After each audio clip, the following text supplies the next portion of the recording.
Chapter number 10, name of the chapter is straight line.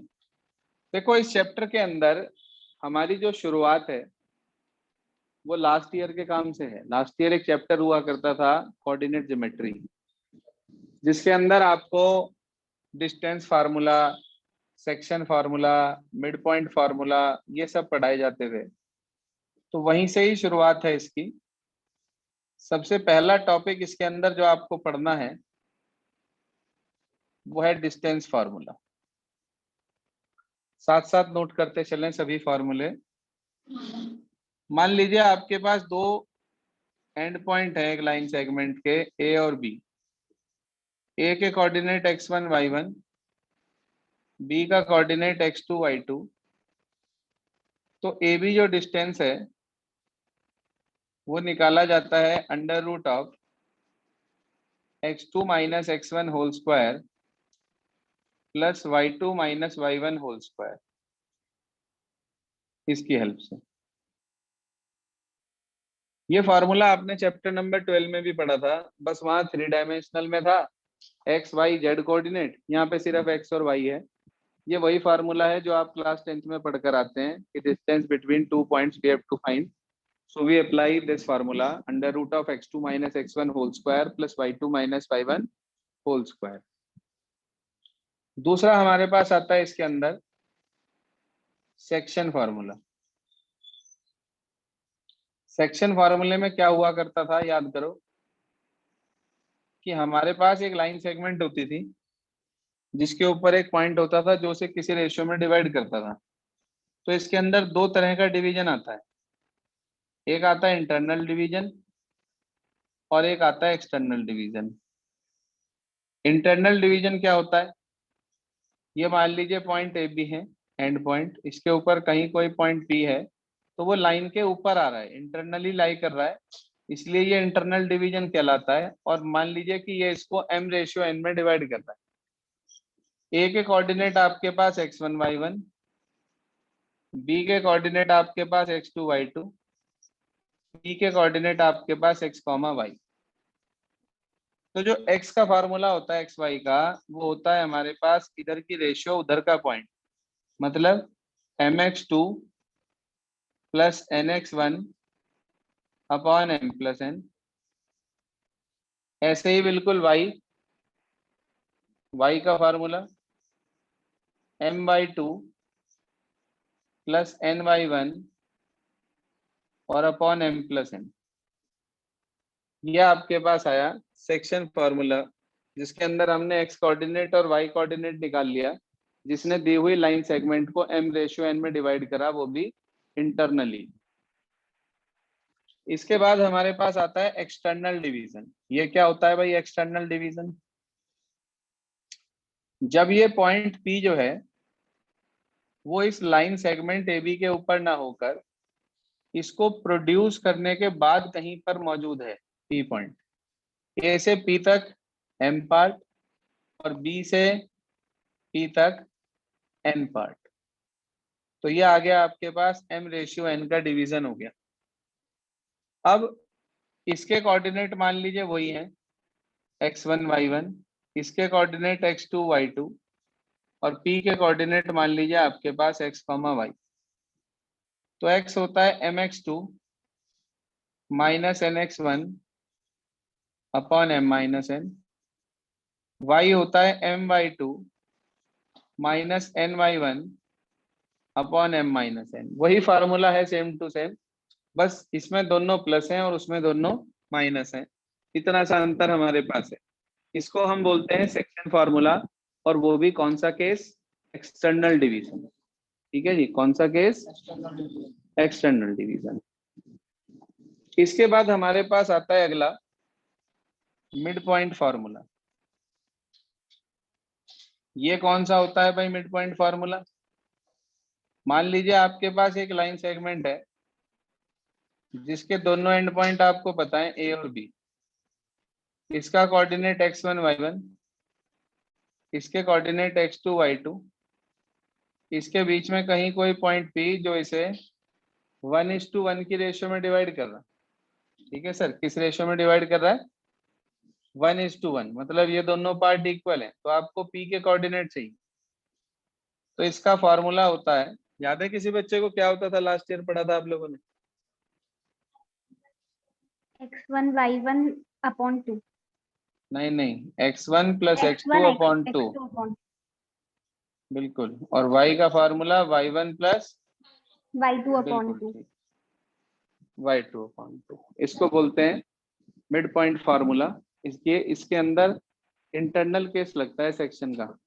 जो section formula है, अगर उसमें आप m और n को 1 1 पुट कर देते हो इंटरनल डिवीजन में, क्योंकि मिड पॉइंट हमेशा इंटरनली लाई करता है, एक्सटर्नली कभी लाई नहीं करता, तो आपको इसका फार्मूला मिल जाता है यदि आप भूल भी जाते हो एग्जाम में। तो x1 प्लस x2 अपॉन 2 और y1 प्लस y2 अपॉन 2।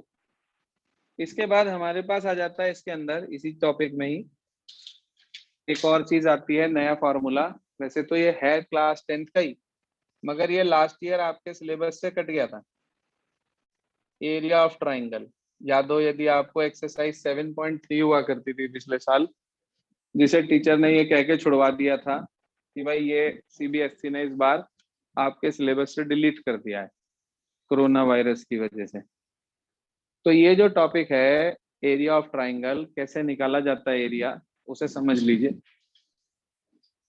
मान लीजिए आपके पास एक ट्राइंगल है जिसके तीनों वर्टिसेज आपको पता है, ए x1 y1, B x2 y2, सी x3 y3, और आपसे कहा जाए कि भाई इस ट्राइंगल एबीसी का एरिया निकालना, तो मैं आपको इसका शॉर्टकट तरीका बता रहा हूँ। देखो, आप ये 3 नंबर साइक्लिक ऑर्डर में लिख लीजिए, 1 2 3, ठीक है सर। इन 3 नंबर्स को आपने साइक्लिक ऑर्डर में लिख लिया। अब आप इसका फार्मूला लिखना चाह रहे ट्राइंगल का, तो बड़ा आसान है, ये रफ काम है जो भी आपको बताया। मैं लिखना चाह रहा हूँ एरिया ऑफ ट्राइंगल का फार्मूला, तो half of absolute value, modulus का साइन है, 1 2 3, मतलब x1 ब्रैकेट में y2 माइनस y3। हाँ भाई, याद हुआ क्या कितना part, x1 y2 minus y3। अब 1 के बाद अगला नंबर क्या है भाई, 2, तो x2 और ब्रैकेट में y3 माइनस y1। हाँ जी सर, ब्रैकेट में क्या, y3 माइनस y1। देखो पहले क्या लिखा, 1 2 3, फिर क्या लिखा, 2 3 1, अगला क्या आएगा, प्लस x3, और आगे ब्रैकेट में y1 माइनस y2, और एब्सोल्यूट वैल्यू का साइन ये बंद। देखना याद हो गया क्या फॉर्मूला, 1 2 3 2 3 1 3 1 2, बोलने गई नहीं कभी भी, बहुत भारी काम है क्या, बोलो भाई, समझ में नहीं आया क्या? सर आ गया आ समझ। गया? अगर मान लीजिए आपने एरिया ऑफ ट्राइंगल निकाला और वो जीरो आ गया, सपोज करो आपने एरिया ऑफ ट्राइंगल निकाला और वो जीरो आ गया, इफ इसी इसी टॉपिक में ही है कि if area of triangle equals to 0, तो हम कह सकते हैं कि then points are collinear and vice versa. क्या मतलब है भाई वाइस वर्सा का, कि इसका अगर उल्टा भी कोलिनियर है तो एरिया 0 होगा। ठीक है, बिल्कुल। अगर एरिया 0 तो पॉइंट कोलिनियर, और अगर पॉइंट कोलिनियर दे रखे हो तो आप एरिया को 0 लेकर चलेंगे। क्लियर है सभी को यहाँ तक? Yes sir. ये आ गया हमारे पास पिछले साल तक का काम, जो लास्ट ईयर का सारा वर्क था, अभी नया कुछ भी नहीं आया। इस बार का सबसे पहला टॉपिक, हेडिंग डालने कॉपी में, इंक्लिनेशन ऑफ लाइन। किसी भी लाइन का इंक्लिनेशन वो क्या होता है, मान लीजिए आपके पास ये दो एक्सिस हैं, एक वाई एक्सिस और एक एक्स एक्सिस। एक लाइन जा रही है हमारे पास जो कि positive direction of X axis के साथ एंटी क्लॉकवाइज डायरेक्शन में, भाई घड़ी ऐसे घूमती है क्लॉकवाइज, और एंगल हम कैसे ले रहे, एंटी क्लॉकवाइज। तो angle made by the with the x axis in anticlockwise direction is known as inclination. क्या बोलते हैं उसको,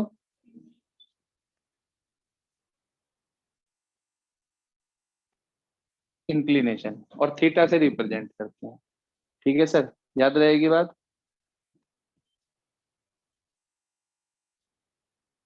अब इसके बाद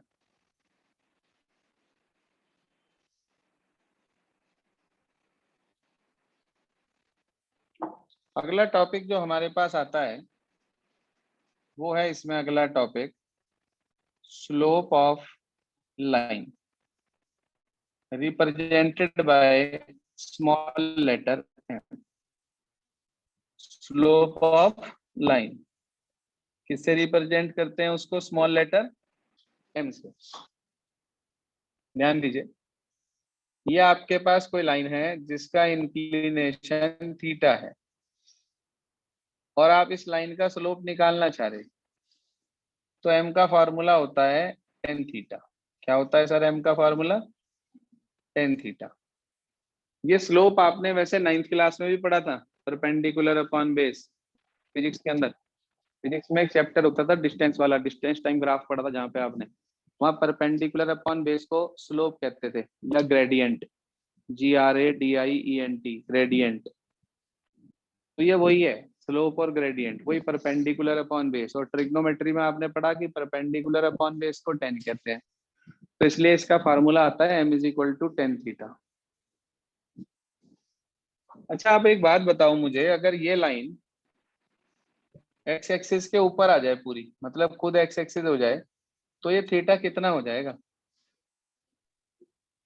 0। जीरो। 0। तो इसका मतलब अगर मैं आपसे कहूँ कि मुझे स्लोप ऑफ एक्स एक्सिस चाहिए, तो आप कहेंगे भाई वो टेन 0 डिग्री होगा, और टेन 0 डिग्री तो 0 ही होता है। मैं आपसे कहूँ कि अगर ये लाइन 90 डिग्री वाली है, वाई एक्सिस है, इससे मिल जाएगी, तो एक्स एक्सिस के साथ इसका एंगल 90 डिग्री आ गया, और टेन 90 डिग्री की जो वैल्यू होती है वो नॉट डिफाइंड होती है। तो इसका मतलब एक्स एक्सिस का स्लोप हमेशा 0 होता है और वाई एक्सिस का स्लोप होता है नॉट डिफाइंड। याद रहेगी बात, एक्स एक्सिस का स्लोप 0 और वाई एक्सिस का स्लोप नॉट डिफाइंड। इसके बाद आता है अगला topic slope of line passing through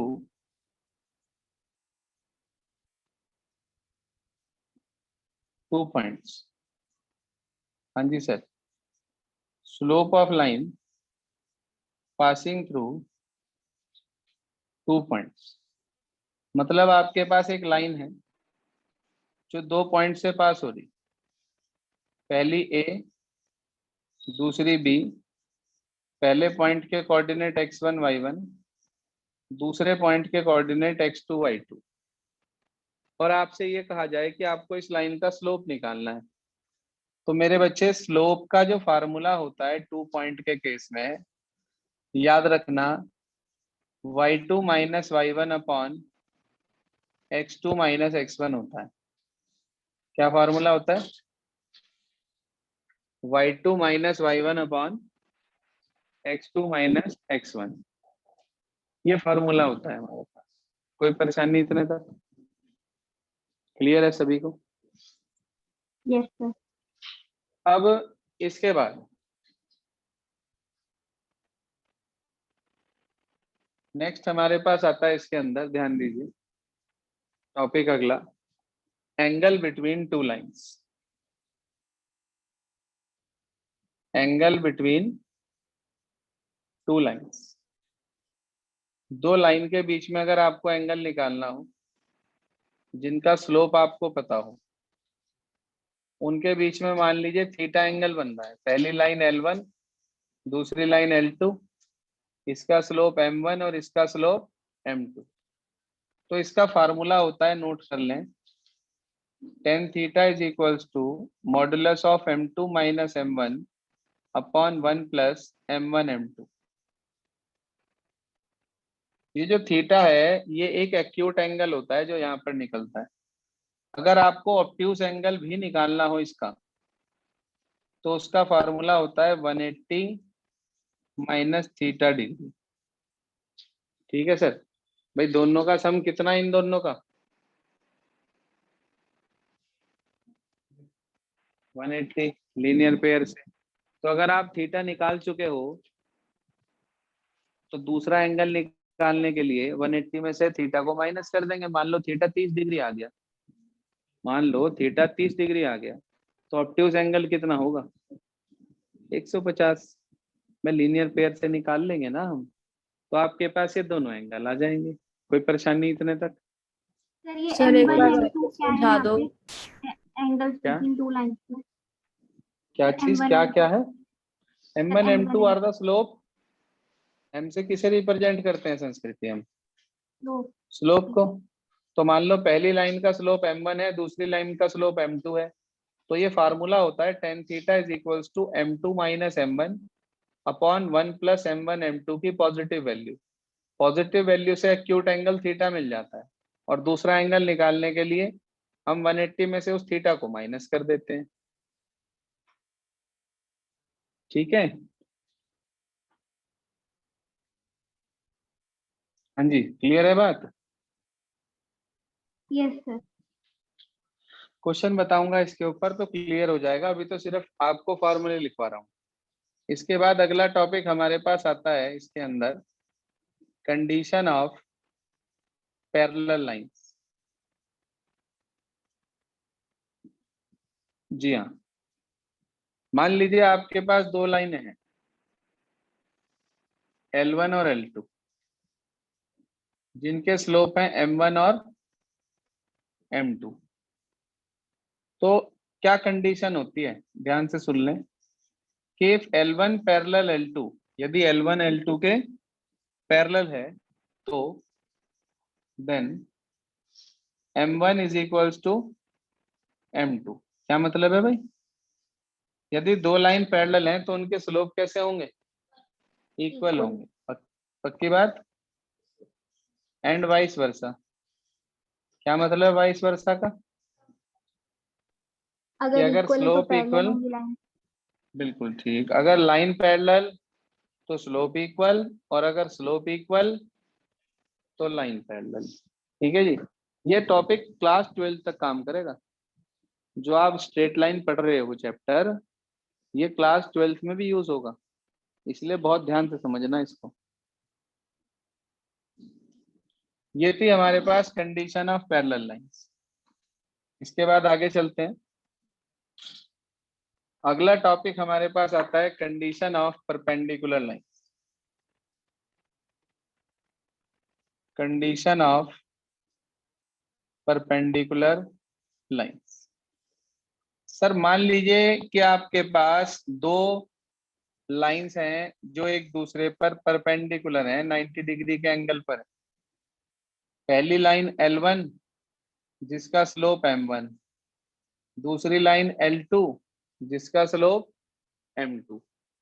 तो याद रखना, अगर दो लाइनें आपस में परपेंडिकुलर हैं, इफ यदि L1 perpendicular L2, then M1 into M2 equals to -1, यानी कि उन दोनों के स्लोप की प्रोडक्ट -1 होगी, यानी कि दोनों के स्लोप एक दूसरे का नेगेटिव रेसिप्रोकल होंगे। क्या मतलब है? समझिए क्या मतलब है। एग्जाम्पल के रूप में, यदि M1 की वैल्यू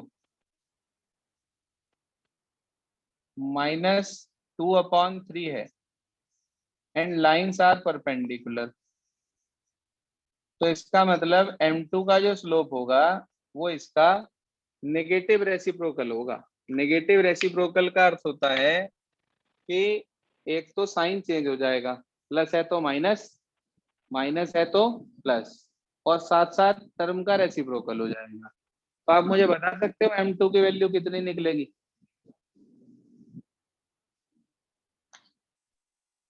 बिल्कुल ठीक बात, 3/2 मिलेगी।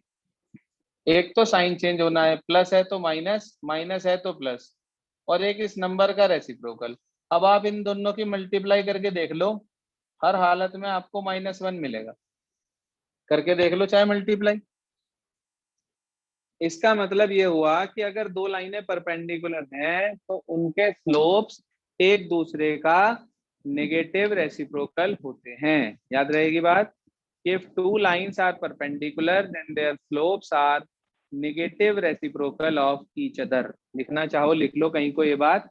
if two lines are perpendicular then their slopes are negative reciprocal of each other।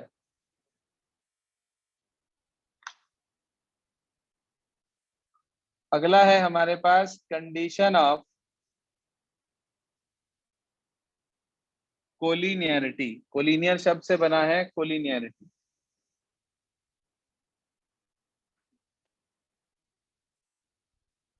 जी हाँ, condition of collinearity.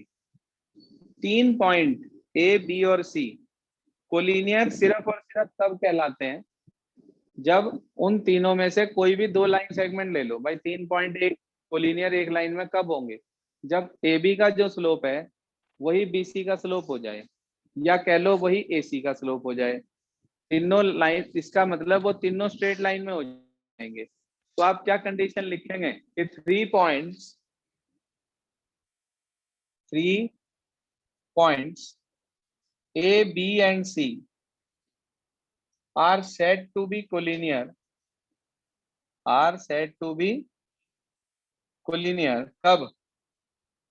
only when MAB equals to MBC।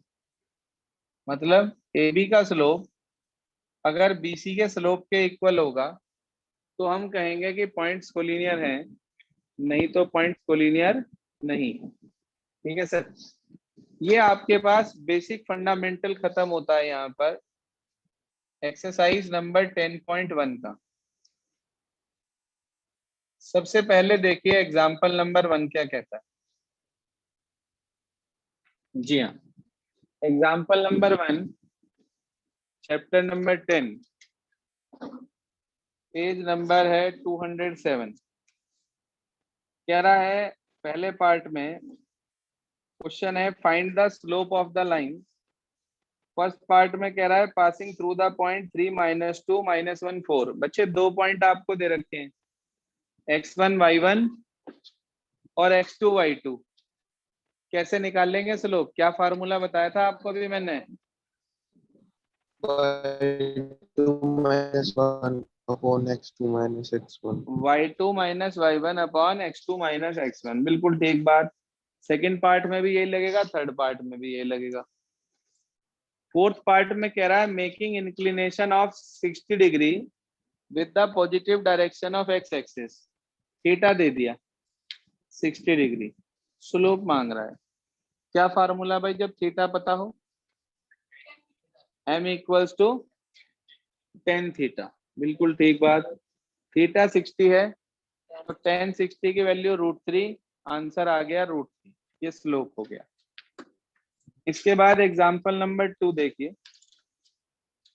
कह रहा है angle between two lines is π/4। मेरे बच्चे आपको π/4 का मतलब नहीं पता क्योंकि अभी आपने चैप्टर नंबर 3 नहीं पढ़ा है। तो आप π/4 की जगह पर 45 डिग्री लिख लें बुक में, काटना मत, वहीं ऊपर ही लिख लो 45 डिग्री। ध्यान रखना पाई का मतलब 180 होता है। डिग्रीज में, एंगल्स में जो है पाई का मतलब 180 होता है। तो 180 डिवाइड बाय 4 करोगे तो 45 ही आएगा ना। तो आपको थीटा 45 दे दिया, एक लाइन का स्लोप दे दिया हाफ, दूसरी लाइन का स्लोप मांग रहा है। सर आपको tan थीटा वाला फार्मूला पता है, m2 - m1 upon 1 + m1 m2। m2 को m पुट कर देना, m1 की वैल्यू हाफ है, थीटा 45 है, वो फार्मूले में रख देना। बस एक चीज का ध्यान रखना, जब आप एक साइड से मॉडुलस हटाते हो तो दूसरी तरफ प्लस माइनस आता है। आपने पिछले उसमें पढ़ा था क्लास 10th में, अगर स्क्वायर हटा के अंडर रूट करते हैं तो प्लस माइनस लगाते हैं। इस बार बस प्लस माइनस होगा और कुछ नहीं होगा, अंडर रूट नहीं होगा। याद रखना, जैसे आपके पास कहीं लिखा है, सपोज करिए मैं यहाँ लिख रहा हूँ कि अगर mod x is equal to 2 है तो इसका मतलब x की वैल्यू ±2 होगी। याद रखना, जब भी मॉड्यूलस हटता है तो दूसरी तरफ प्लस माइनस का साइन लगता है। तो जब आप एग्जाम्पल 2 सॉल्व करेंगे और उसमें मॉड्यूलस हटाएंगे तो 1045 की वैल्यू जो 1 है उसके साथ +-1 आ जाएगा। एक बार +1 के साथ सॉल्व करेंगे और एक बार -1 के साथ। बताओ भाई, समझ में आया क्या एग्जाम्पल 2, या करके दिखाऊं बोर्ड पे?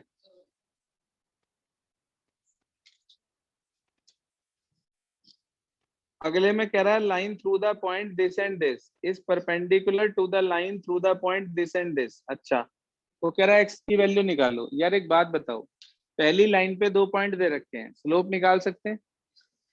y2 minus y1 upon x2 minus x1 से वो किसका काम करेगा? m1 का। किसका काम करेगा वो? m1 का। उसके बाद दूसरी लाइन के भी 2 पॉइंट दे रखे, उसका भी स्लोप निकाल लेंगे, वो किसका काम करेगा? m2 का। M2। ये कह रहा है दोनों लाइनें परपेंडिकुलर हैं। अगर वो कहता पैरेलल है तो हम स्लोप को इक्वल रख के x निकाल लेते। उसने कहा परपेंडिकुलर है तो दोनों की मल्टीप्लाई करके -1 के इक्वल रख देंगे और वहां से x की वैल्यू निकाल लेंगे। हो जाएगा? Yes sir. अगला है 3 point this lie on a line. अच्छा, एक ही लाइन पे लाई कर रहे, इसका मतलब PQ का स्लोप QR के स्लोप के इक्वल होगा। तो PQ QR का स्लोप निकाल के इक्वल रख दो, क्रॉस मल्टीप्लाई कर दो, इक्वेशन आ जाएगी आपके पास। अगला देखो, कह रहा है time and distance graph of linear motion is given. 2 position of time and distance are recorded. जब t0 तो डिस्टेंस 2, जब t3 तो डिस्टेंस 8। वो कह रहा है ऐसा करते करते आप use of concept of slope find law of motion, how distance depends on time. ये नहीं पता, आप इसके ऊपर एक जनरल पॉइंट मान लो, T, D। पहला टाइम को रिप्रेजेंट कर रहा, दूसरा T को। अब जब ये तीनों पॉइंट एक ही लाइन में है तो इसका क्या मतलब होगा कि जो स्लोप पहले दो का है वही आखिरी दो का होगा, यानी कि slope of AB equals to slope of BC। दोनों के स्लोप इक्वल रख देना, इक्वेशन आपको मिल जाएगी। समझ आ रही बात? बोलो भाई, क्लियर है कोई? Yes sir. आज आपको क्या करना है वो लिख लें अपने पास।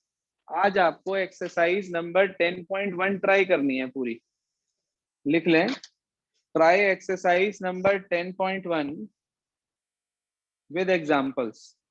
First you have to do the examples, only then you have to try the exercise. Otherwise you are not able to solve the questions. First solve examples and then start exercise. ये work आप लोगों को पूरा करना।